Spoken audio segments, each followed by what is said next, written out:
Iban cara abi tak cegah penyakit hati antara lain bro dan asai dia urung jika mencuri lah mati itu yang bro. Dan abi pu amalan ngat dijaga katanya oleh Allah dari penyakit tersebut.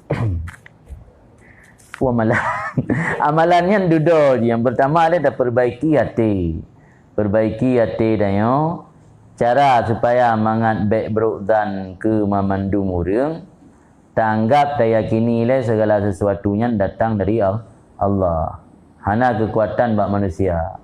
Manusia diiradah anta turid wa ana urid. Nah, kemudian kena Allah di anta turid wa ana urid. Engkau punya kemauan, aku juga punya kemauan kata Allah. Dan yang pasti terjadi apa yang menjadi iradah Allah dengan tertanamkan keyakinannya dalam hati yang akan membuatnya semakin teguh bahawa segala sesuatu itu terjadi atas izin Allah.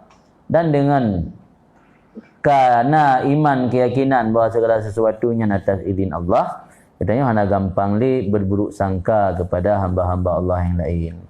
Tak kunci berburuk sangka karena kurang iman kepada Allah sehingga buruk sangka kepada manusia yang lain.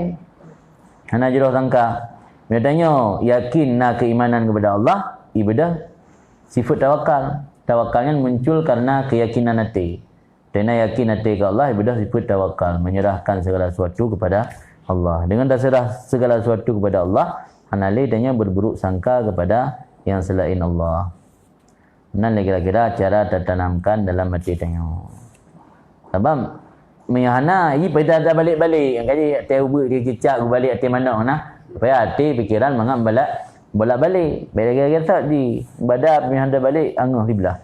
Balik-balik jaga je pakan mana pakanan mende, pejik mana pejik mende. Ha. Ni ke mana dengan data dengan terbalik-balik hati lagi kan?